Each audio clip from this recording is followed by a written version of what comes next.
আপনাদের সামনে আজকে নিয়ে এসেছি হালিম রেসিপি। দেখেন কতটা সুন্দর হয়েছে।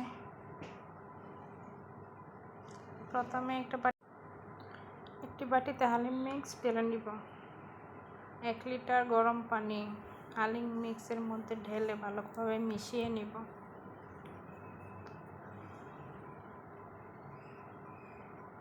হালিম মিক্সটাকে 1 ঘন্টার জন্য রেস্টে রেখে দেব।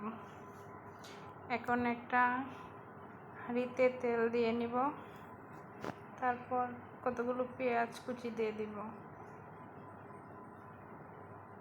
পেঁয়াজগুলোকে ভালোভাবে লাল করে ভেজে নিব। এখান থেকে কিন্তু আমি অর্ধেক পেঁয়াজ তুলে রেখে দেব বেরেস্তার জন্য।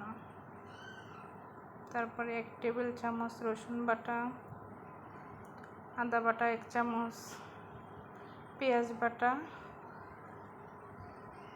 শুকনো মরিচের গুঁড়া, লবণ দিয়ে ভালোভাবে মশলাটাকে কষিয়ে নিব। হালিমের মশলাটা ঢেলে দিব, পুরোটা মশলা দিব না। তারপর গরু মাংস ছোটো ছোটো করে কেটে মশলার মধ্যে দিয়ে 5 থেকে 6 মিনিট কষিয়ে নেব।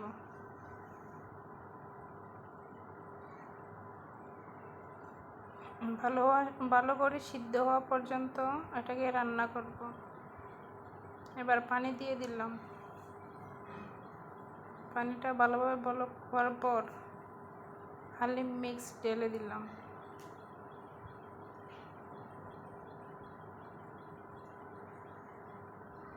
এখন 20 থেকে 25 মিনিট রান্না করার পর যখন ঘন হয়ে আসবে তখন হালিম মিক্সের মশলাটা দিয়ে ভালো করে নেড়ে নিব। এতে ভালো একটা গন্ধ আসবে। এখন শুকনো মরিচ, পেঁয়াজ, রসুন দিয়ে ভালোভাবে ভেজে বাগার দিয়ে দিব।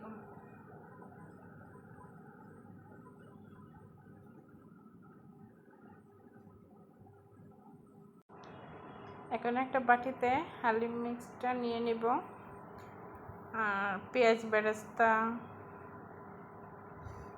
তারপর ধনিয়া পাতা,